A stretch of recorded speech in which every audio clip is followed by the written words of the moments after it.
एकदा काही झालं की आपण आपलं सौंदर्य, आपल्या शरीराची काळजी घेणं विसरून आपण आपल्या बाळाकडे जास्त लक्ष देत असतो. बरं, ते इतके लहान असतात की त्यांच्याकडे सुरुवातीच्या काळामध्ये जास्त लक्ष देणं सुद्धा गरजेचं असतं. नमस्कार मंडळी, पुन्हा एकदा आपल्या चॅनलमध्ये तुमचं खूप सारं स्वागत आहे. तर मैत्रिणींनो, व्हिडिओ आवडला तर लाईक करा, चॅनलला सबस्क्राईब करा आणि हा व्हिडिओ तुमच्या फ्रेंड्समध्ये शेअर करायला विसरू नका आणि आपले ब्लॉग नक्कीच एन्जॉय करत राहा. तर मंडळी बघा, आता आमच्या बाळाला ऑलमोस्ट 2 महिने होत आले. तर बाळाचे कान टोचायचे होते, बरेच दिवस झाले टोचायचे होते, पण ते राहिलेत. आणि बाळांचं कसं असतं की त्यांच्या ज्या त्या वयामध्ये ज्या त्या गोष्टी केल्या की त्यांना त्रास होत नाही. तर आता कसं की तिचं 1.25 महिने झाल्यानंतरच कान टोचायचे होते, पण त्याच्यानंतर आमचं बारसं झालं आणि बारसं झाल्यानंतर मग तिला डोस वगैरे द्यायचा होता. तर दोन्ही गोष्टी एकत्र नको म्हणून आम्ही त्या दोन्ही गोष्टी एकत्र केल्या नाहीत, कारण डोसचा आणि परत कान टोचलेल्याचा त्रास होईल म्हणून म्हटलं की पहिल्यांदा डोस देऊन घेऊया आणि नंतर कान टोचूयात. तर बघा, आमचा बेबी ऑलमोस्ट रेडी आहे. कान टोचायला जायचं होतं. आईला तर कसं दिवसभर, आईवडिलांना माझ्या खूप काम असतं दिवसभर शेतामध्ये, त्यामुळे त्यांना दिवसभर जमलं नाही. तर ते म्हटले चला 4-5 वाजता ते आमचं जे तालुक्याचं ठिकाण आहे तर तिथे घेऊन गेले, कारण 4-5 किलोमीटर अंतरावरती जावं लागतं आणि हा प्रवास बाईकने करावा लागतो. तर तिच्या पप्पाने तिला थंडीसाठी स्वेटर आणलं होतं, कानटोपी आणली होती, त्याच्यामुळे तिच्यामध्ये मी तिला छान प्रकारे रॅप केलं.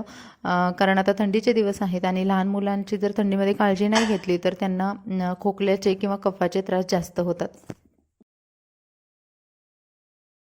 हे जे कानातले आहेत जे माझ्या बहिणीने घेतले होते, तर बघा याला खाली जे असे डुलं बोलतात, तर ते डुलं लहान मुलं बसल्यानंतर त्यांच्या कानामध्ये जेव्हा घालतात तेव्हा खूप छान दिसतात. तर ते आणलं होतं.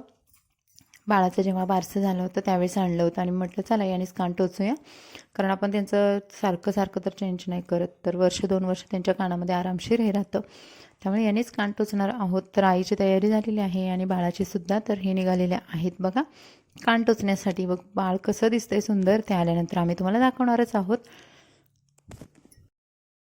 तर बाळाची तयारी झाली आणि माझे वडील आहेत ते आईला घेऊन निघालेत. आता हे निघाले तर आमच्या तालुक्याचं ठिकाण आहे तर तिथे जावं लागतं, कारण आमच्या गावापासून तालुक्याचं जे ठिकाण आहे ते 5 किलोमीटर अंतरावरती आहे आणि इकडे आम्ही गावात राहतो, त्यामुळे इथून जवळपास सोनार वगैरे कोणतंच नाही आहे. आणि बाळ गेल्यानंतर बघा मी असंच बघते की कसं एक आईला एक हुरहुर असते ना तिच्यापासून, तिचं बाळ जर कोणी असं थोडं वेळासाठी का होईना जरी वेगळं केलं तरीसुद्धा.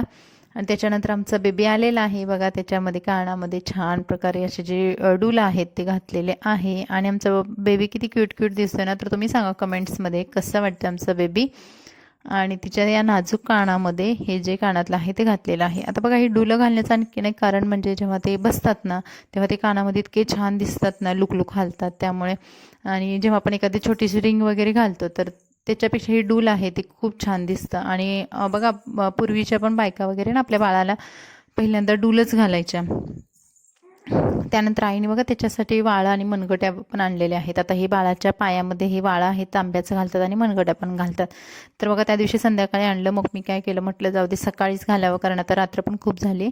आणि बाळ विशेष म्हणजे जास्त रडलं नव्हतं, कारण काय झालेलं की त्याच्या जेव्हा कान टोचले तर तेव्हा ते थोड्या वेळासाठी रडलं, पण त्याच्यानंतर ते शांत झालं. आणि आई जेव्हा शनायाचं पण कान टोचायच्या वेळेस पण आईच गेलेली आणि शनायासाठी ती बघा येताना वडापाव घेऊन आलेत आणि शनाया मस्त त्याच्यावरती ताव मारते. आता शनिवारचा वगैरे बाजार असतो तर आमच्या इकडे वडापाव फेमस आहे बाबा, छोट्या मुलांसाठी वडापाव समोसा वगैरे आणलं जातं. आणि आमच्या इकडची शेव चिवडा जे आहे तर तो खूप फेमस आहे शेव चिवडा. आणि शनायाने त्याच्यावरती ताव मारलाय छानच. आणि आईला पण खूप उशीर झाला होता, तर बघा स्वयंपाक करायची तयारी चालू आहे. आणि आमच्या इकडे स्वयंपाक जवळपास चुलीवरतीच होतो, खूपच घाई असेल तर त्यावेळेस मग ती गॅसवरती वगैरे करते. आणि ही जी चूल आहे त्याला समाधान चूल बोलतात, तर याच्यामध्ये कसं धूर वगैरे होत नाही, त्यामुळे डोळ्याला पण त्रास होत नाही. आणि आईच्या दोन्ही डोळ्यांचं ऑपरेशन झालेलं आहे, त्याच्यामध्ये लेन्स टाकलेत, त्यामुळे काळजी तर घ्यावीच लागते. आणि या चुलीमुळे धूर होत नाही, जसं की आपण गॅसवरती स्वयंपाक करतो अगदी त्या पद्धतीने होतं. त्यानंतर बघा दुसऱ्या दिवशी बाळाच्या मग पायामध्ये हे वाळं वगैरे घातलं, तर बघा म्हणतात लहान बाळांच्या पायामध्ये हे वाळं तांब्याचं वगैरे घातलं तर त्यांना असे जरा थोडीशी ऊर्जा मिळते आणि त्यांच्या पायामध्ये वगैरे जास्त त्राण येतो असं म्हटलं जातं, त्यामुळे हे वाळं वगैरे घातलं जातं. आता जेवढं पूर्वापासून चालत आलेलं आहे तर ते करण्याचा आम्ही प्रयत्न करतोय सर्व. आणि लहान मुलांच्या आपल्या इकडे घालतातच, मनगट्या वगैरे सुद्धा घालतात. पिल्लू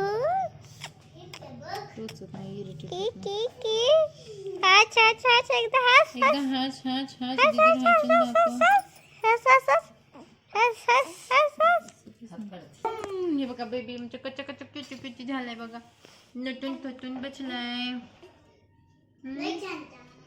छान छान दिसायलाय. माणूस धरत नाही.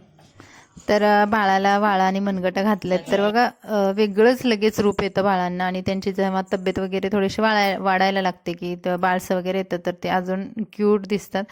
आणि आईने लाडू पण अगोदर बनवून ठेवले होते, म्हणजे अगोदर 1-2 दिवसापूर्वीच हे लाडू बनवलेले आहेत. आणि लाडू तुम्ही बघाल इतका छान पाक होतो आईच्या हातचा. आणि त्याच्यामध्ये लाडू तुम्ही बघाल हातामध्ये फक्त पकडला तरी सुद्धा हा डाळीचा लाडू आहे तर फुटतो, म्हणजे इतके मऊ होतात हे लाडू. आणि हे सर्व लाडू आईने एकटीने केलेले आहेत, तिला मदत करायला कुणीच नव्हतं. आणि मी पण डिलिव्हरी झाल्यामुळे आई जास्त म्हणजे या गोष्टी करू देत नाही आहेत. आणि त्याच्यामधला जो पाक उरला होता तर त्या पाकाचं काय करणार आहोत आपण बघूयात. तर लाडू करण्याची जी रेसिपी आहे ती ऑलरेडी मी तुमच्यासोबत शेअर केलेली आहे आणि त्याचा पाक वगैरे कसा बनवतं ते सुद्धा सांगितलेलं आहे.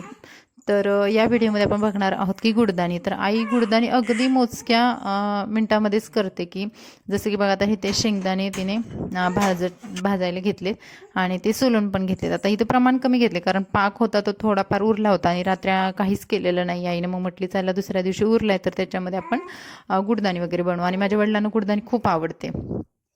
आणि हा पाक फक्त थोडा वेळ अजून गॅसवरती ठेवलेला आहे. आणि लाडूपेक्षा आपल्याला हा पाक थोडासा घट्ट लागतो, म्हणजे थोडंसं पुढं जायला पाहिजे. तर आता ह्या पाकाची जी तार तुटते तर ते पण मी तुमच्यासोबत शेअर करते.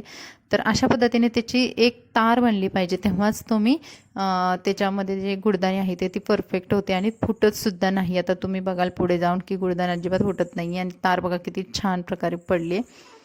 तर इथे शेंगदाणे वगैरे भाजून घेतले, थोडेसे थंड केले आणि त्याचे वरचे जे पोलपट आहेत तर ते काढून घेतलेत आणि त्यांच्या जे तुकडे आहेत ते केलेले आहेत, म्हणजे 2 भाग केलेले आहेत. आता गावाला कसं असतं की मुंबईसारखं किंवा आपण जेव्हा आपल्या लोकांकडे वेळ असतो त्यामुळे आपण एकदम प्रॉपर करण्याचा प्रयत्न करतो, तरीसुद्धा कधी कधी आपल्याकडून बिघडतं. पण हे गावचे लोक कसे की एकदम लमसम प्रमाणात करतात, असं प्रॉपर वगैरे जास्त प्रॉपरपणात ते जास्त ठेवत नाही. त्यामुळे ते काही काही गोष्टी इतक्या सुंदर होतात ना. बघा आता इथे ते नॉनस्टिकचा तवा होता तर त्याच्यावरती आईने तेल लावलं आणि शेंगदाणे अगोदर याच्यामध्ये पसरून घेतलेले आहेत आणि त्यानंतर याच्यावरती पाक ओतणार आहोत.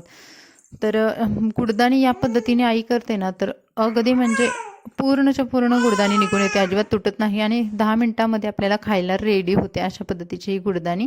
तर आता बघा पाक थोडासा गरम केला होता आणि तो त्याच्यामध्ये ओतून दिला. तुम्ही बघाल पाक किती घट्ट झाला, यामुळे ना आपली गुडदाणी फुटत नाही आणि लगेच खायला सुद्धा रेडी होते. जेव्हा उपवास वगैरे असतं त्यावेळेस आपल्याला कसं की पटकन काहीतरी खायचं असतं, पटकन बनवायचं असतं, त्यावेळेस ह्या गुडदाणे अशा पद्धतीचे ना लगेच होते. आपल्याला पाक पहिला करून ठेवायचा आहे आणि मग बाकी शेंगदाण्याची तयारी करायला जास्त वेळ लागत नाही. त्यामुळे गुडदाणी हा पण प्रकार असा आहे की तो पटकन होतो, फक्त पाक व्यवस्थित जमला पाहिजे. आणि ते पूर्ण पाक आहे तो ओतून घेतला आणि आईनं असं आई पसरवून घेतलेला आहे.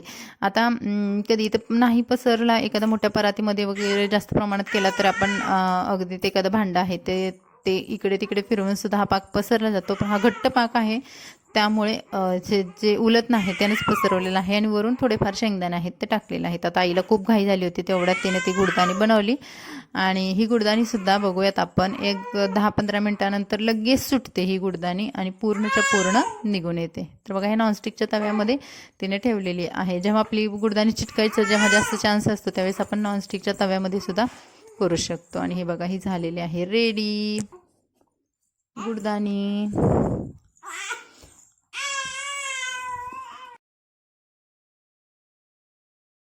मंडळी, हा होता आपला आजचा व्हिडिओ. कसा वाटला कमेंट्समध्ये नक्की सांगा. व्हिडिओला लाईक करा, चॅनलला सबस्क्राईब करा. चला भेटू नवीन ब्लॉगमध्ये. Bye bye.